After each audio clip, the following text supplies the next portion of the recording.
Mak. Apa dia? Ni tengok ni, pelangi ni. Cantik ni. Tengok ni. Main sangat pelangi. Sekejap lagi tunjuk hilang jari tu. Alah, doa macam mana ada hilang jari. Oh, dia ni ngaji pula ha. Malas nak layan. Ha. Main jap.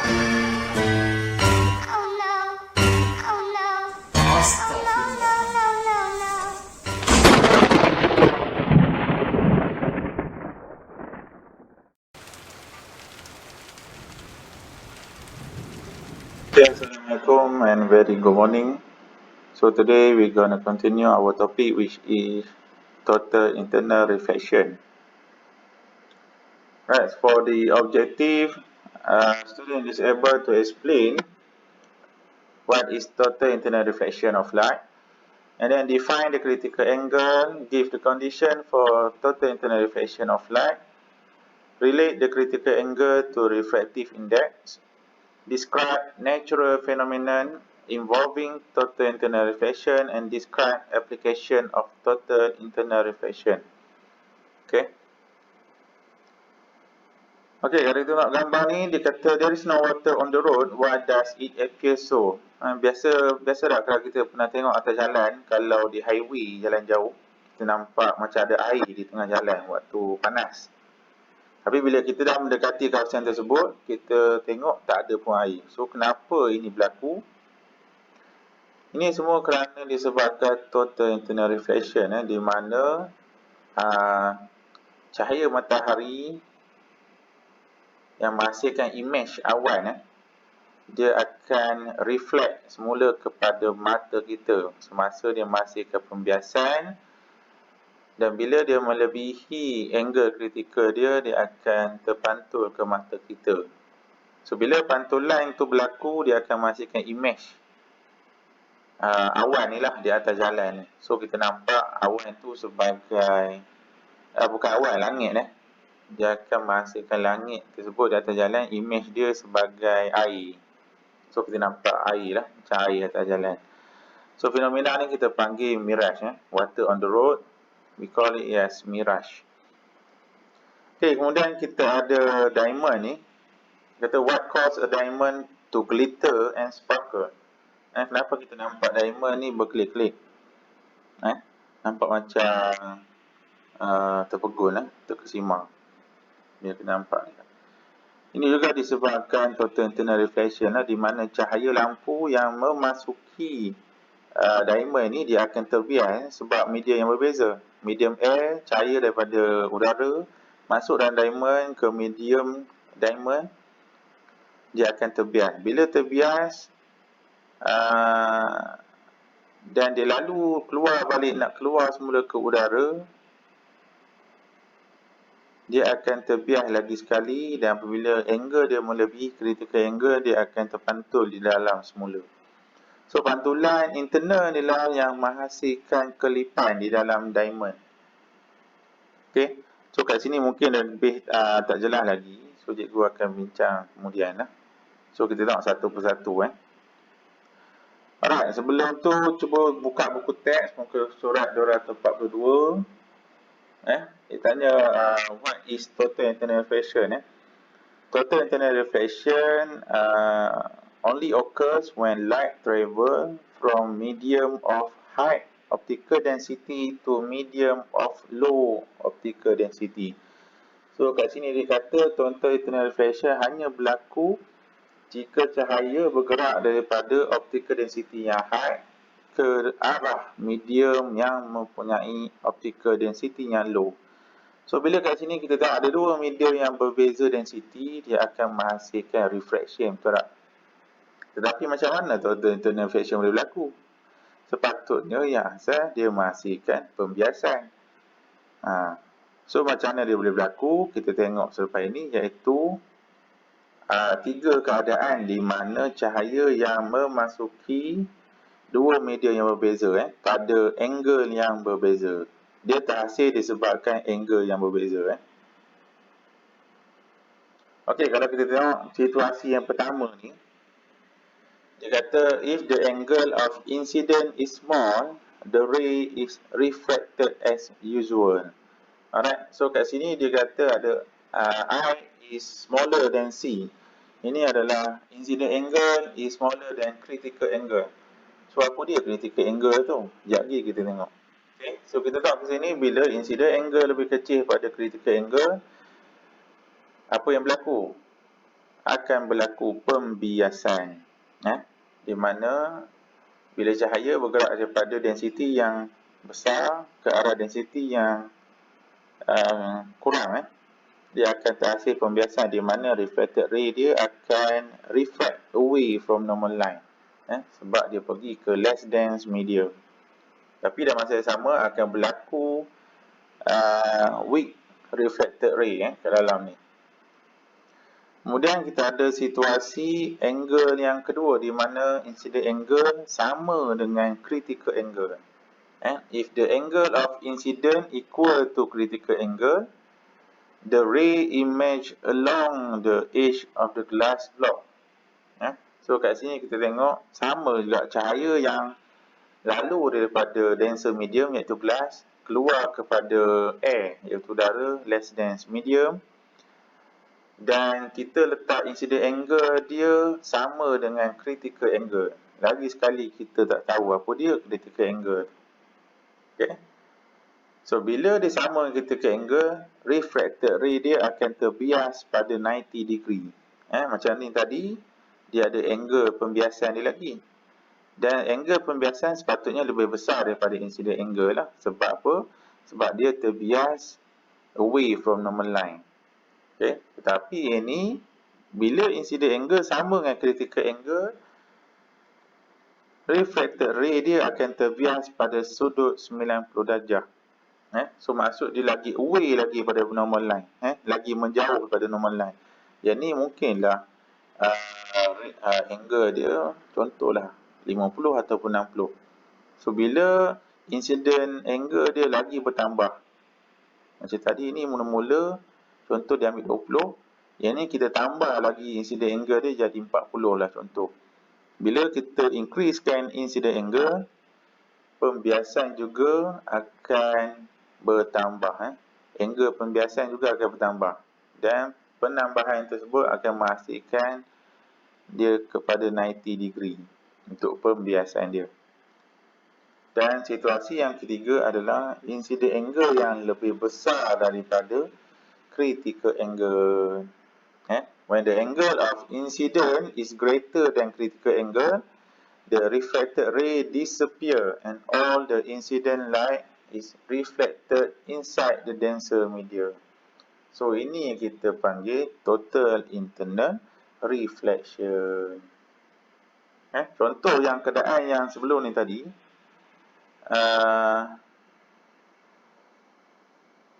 keadaan yang ni tadi, cikgu kata contoh kita increase ke angle dia, contoh incident angle yang pertama ni 20. So reflected angle dia macam ni. Bila kita tambahkan lagi incident angle dia kepada 40, kita dapat reflected angle dia 90. Dan situasi ini kita tambah lagi incident angle dia, contoh kita tambah kepada 60. Kita tambahkan lagi incident angle. So apa berlaku pada reflected angle? Dia akan terbias lagi jauh daripada normal line dan akhirnya masuk semula ke dalam medium yang sama. Yang ini kita panggil total internal reflection. Di mana reflected ray tersebut bertukar kepada pantulan iaitu reflection ray. Bila dia reflect, kenapa kita panggil internal? Sebab dia masuk balik ke dalam medium yang sama daripada incident ray dia. Kita masih panggil reflected ray sebab apa? Sebab teori dia berlaku pada pembiasan. Tapi kenapa kita panggil total internal reflection? Sebab pembiasan tersebut bila angle makin besar, dia akan kembali masuk ke dalam media yang sama. Sebab dia reflected away from normal line lagi jauh sebab angle incident dia bertambah. So bila bertambah jauh, dia akan terpantul balik ke dalam media yang sama. So ini kita panggil total internal reflection. Okay. So sekejap lagi cikgu tunjuk dengan guna whiteboard lah. Senang nampak sikit. Okay, sebelum tu kita nak cerita dia apa dia critical angle ni. Critical angle adalah angle of incident when the angle of refraction equals to 90 degree. Okay, so kita tengok tadi kan, bila dia kata keadaan angle incident ni sama dengan critical angle. So bila incident angle sama dengan critical angle kan, incident angle ni sama dengan critical angle, so bermaksud incident angle ni dah bernilai critical angle. Bila incident angle ni sama bernilai critical angle, reflected angle dia akan bersamaan 90 degree. So dia akan terbias pada sudut 90 lah. Tu maksud critical angle. Critical angle adalah angle of incident apabila angle of reflection dia bersamaan 90. Okay, so kita ulang lagi sekali apa dia definisi total internal reflection. When light ray move from a denser medium to less dense medium ataupun from a higher optical density to a lower optical density and its angle and its incident angle is more than critical angle, total internal reflection occurs. Total internal reflection ni dia berlaku apabila light ray bergerak daripada medium yang lebih tumpat kepada medium yang kurang tumpat. Dan apabila incident angle dia melebihi critical angle, total internal reflection akan berlaku. So ada dua keadaan. Iaitu condition for total internal reflection yang akan berlaku, dia perlu ada situasi yang pertama, light ray dia wajib travel daripada denser medium to less dense medium, ataupun from high optical density medium to a lower optical density medium. So kalau syarat ni ada, total internal reflection akan berlaku lah. Ini syarat yang pertama mesti ada. Kalau dia travel daripada less dense medium to denser medium, total internal reflection tidak akan berlaku. Syarat yang kedua yang menyebabkan total internal reflection berlaku adalah angle of incident mestilah melebihi critical angle. So cikgu ulang lagi sekali, apa dia critical angle ni? Critical angle adalah angle di mana incident angle dia, critical angle ni adalah incident angle, di mana apabila refracted angle dia akan berada pada 90 degree apabila dia terbias. Tu maksud critical angle lah. So critical angle ni senang cerita dia adalah angle of incident. Tapi kita panggil dia critical angle apabila refracted angle dia bersamaan 90 degree. So kita tak panggil dah dia angle of incident, kita panggil dia critical angle. Sebenarnya dia adalah angle of incident. Alright. So dua syarat ni mesti ada, barulah total internal reflection akan berlaku. Now we continue with relationship between critical angle and refractive index. So sebelum ni kita dah belajar pada critical angle. Critical angle adalah angle of incident apabila refracted angle dia bersamaan 90 degree. Dan sebelum ni juga kita dah belajar refractive index boleh dicari melalui 3 cara. Yang pertama adalah ratio of angle di antara satu medium in air dan juga medium in glass ataupun medium yang mempunyai density lebih tinggi. Itu cara yang pertama lah. Cara yang kedua kita cari melalui speed of light di dalam air dan juga speed of light di dalam medium.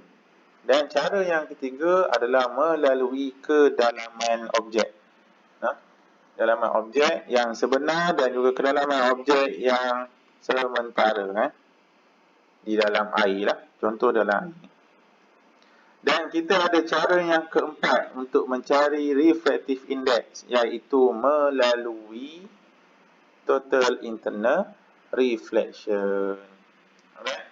So kita tengok kat sini, kalau kita belajar sebelum ni, pembiasan berlaku apabila ada dua medium yang berbeza.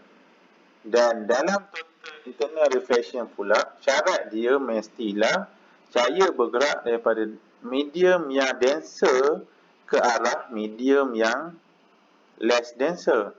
Tetapi kenapa kita tengok ray dia kat sini bergerak daripada less dense ke arah denser? Jangan risau dan jangan pening. Ini disebabkan dia kata assume the path of the ray of light as follow.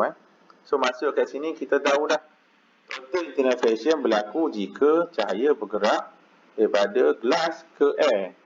So itu yang sepatutnya lah. Tapi kenapa dia buat arrow terbalik? Dia suruh assume saja. Kenapa assume? Sebab kita nak guna formula sin I over sin R. Kalau kita tengok formula kat sini, formula yang asal n equal to sin I. Sin I ni mestilah angle di medium udara ataupun less dense bahagi dengan sin R, iaitu angle di medium yang lebih denser lah. Tetapi kita belajar sebelum ni, kalau cahaya yang bergerak daripada denser ke less dense, dia akan menghasilkan 1/n, betul tak? Tapi sebab kita nak guna formula yang asal saja, iaitu n, mestilah incident angle dia daripada less denser dan refracted angle dia denser. So sebab tu lah dia assume dia punya light ray dia terbalik sahaja. Sebenarnya kita ikut yang asal lah. So tak perlu pening yang ni. Yang ni dia nak derive kenapa dapat formula dia n equal to 1 over sin C sahaja. Alright. So kita substitute lah. Sin I adalah angle di air ni. Angle dia 90 degree. So substitute saja 90 degree. So kita boleh cari critical angle. Critical angle ni adalah kat sini lah. Dan kita cikgu ulang lagi sekali, critical angle adalah incident angle apabila refracted ray bersamaan 90. So nak mencari critical angle ni, iaitu incident angle dia, kita boleh guna formula ni. Kenapa jadi satu kat sini? Sebab cuba tekan kalkulator, sin 90 degree equal to 1. Itu sahaja. Alright, yang ni cikgu nak tunjuk, cikgu nak explain lebih detail lah. Yang dalam slide tadi tu, apa relationship di antara critical angle dan juga refractive index. So kita belajar refraction sebelum ni. Nak cari refractive index yang menggunakan angle, formula dia adalah n equal to sin I over sin R, di mana sin I tersebut adalah medium udara, air ataupun vacuum, manakala refracted dia pula adalah angle di kawasan medium lah, yang lebih denser daripada air. So itu formula yang asal lah, Snell's law. Alright. So tapi dalam total internal reflection, kita juga boleh mencari refractive index melalui formula n equal to 1 over sin C. Okay. So macam mana dia derive boleh dapat 1 over sin C ni? Okay. So kita tahu formula ni dia derive pada formula Snell's law yang asal, iaitu n equal to sin I over sin R. So sin I semestinya di dalam medium udara saja, manakala sin R iaitu refracted di dalam medium yang denser. So kat sini cikgu tunjuk contoh dalam slide tadi, dia suruh assume. Kalau kita tengok slide tadi, cikgu kata dia assumekan light ray itu bergerak daripada less denser kepada yang lebih denser. Sepatutnya total internal reflection, dia punya syarat mestilah light ray bergerak daripada denser to less dense macam ni. Ini yang sepatutnya untuk total internal reflection berlaku. So dekat sini, kenapa kita assumekan light ray tersebut daripada less dense to denser? Sebab kita nak derive untuk mendapat formula ni sahaja. Okay. So kita substitute sin I di udara adalah angle dia 90 degree. So bila substitute, bagi dengan sign refracted kan. Sebenarnya refracted ni adalah incident juga kan, cuma kita assume dia light ray dia terbalik, so kita anggap dia sebagai refracted. Okay. Tapi kenapa kat sini cikgu tukar sebagai sin C? Sebab C ni adalah critical angle. Kalau ikut keadaan asal, critical angle adalah incident angle apabila refracted angle bersamaan 90 degree. So dekat sini refracted pun kita ambil dia sebagai C. Sebab apa? Sebab yang asalnya dia adalah incident angle, tapi kita assume saja light ray tu terbalik. So benda tu tak jadi masalah. Kita assume dia terbalik sebab kita nak derive dia mendapat formula ini saja. Sebab kita nak guna dia N sahaja. So bila substitute sin 90 equal to 1, kalau tulis tekan kalkulator tu, dia akan mendapat 1. So bahagi dengan sin C. So formula ni kita guna untuk mencari refractive index ataupun critical angle. Kalau korang tengok buku teks korang tu, dia bagi example dia dah bagi diamond punya refractive index. Ini cikgu tunjuk contoh untuk medium diamond dan juga air. So refractive index untuk diamond adalah 2.42. So kita substitute saja dekat N, and then derive kat sini, kita boleh cari critical angle. So bila substitute semua, kira-kira kita akan mendapat critical angle dia bersamaan 24.4 degree. So dekat sini critical angle dekat mana? Dekat ni lah, yang bahagian refracted angle ni. Sebenarnya dia bukan refracted, dia adalah incident angle. Cuma kita jadikan dia refracted sebab kita assuming light ray bergerak daripada less dense to denser sahaja. Sebab apa? Sebab dia nak derive kan formula ini sahaja. Okay. So formula untuk total internal reflection untuk mencari refractive index, inilah yang kita akan guna. Cuma cikgu tunjuk untuk diagram ni kenapa kita dapat N equal to 1 over sin C. Sebab ni je lah. Sebab dia assume saja light ray tu terbalik. So cikgu nak double check balik. Sebab korang belajar kat refraction sebelum ni, jika light ray bergerak daripada denser to less dense, kita akan pakai 1/n, betul tak? Di mana incident angle dia daripada medium pula, manakala refracted angle dia adalah udara. So dia terbalik dengan formula yang asal, betul tak? So cikgu nak double check adakah kita akan dapat nilai yang sama walaupun guna formula yang ni. So cikgu cuba substitute juga 1 over N adalah 2.42 refractive index untuk diamond. Manakala sin I dia di dalam medium adalah sin C lah. Sebab apa C? Sebab I equal to critical angle. Sebab apa kita panggil equal to critical angle? Sebab refracted angle dia 90 degree. Itulah definisi critical angle lah. Critical angle adalah angle of incident apabila refracted angle mencapai 90 darjah. So substitute juga untuk sin R yang di udara adalah 90 degree. So sin C over sin 90. So sin 90 tadi kita tahu bersamaan 1 dalam kalkulator. So 1 bagi 2.42 dapat benda yang sama juga, 0.4132 benda yang sama dengan belah sana. Kita alternatekan sini, kita akan mendapat nilai critical angle iaitu 24.4 degree. So benda yang sama saja dengan yang asal ni. So tak ada apa yang akan memeningkan kepala. Sebab total internal reflection dia hanya berlaku jika light ray bergerak daripada denser medium to less denser medium saja. So cikgu nak double check saja kenapa dia pakai sin I over sin I yang less denser to denser. Sebab masuk kat sini benda tu tak jadi masalah sebab dia assuming sahaja light ray tersebut terbalik. Okey.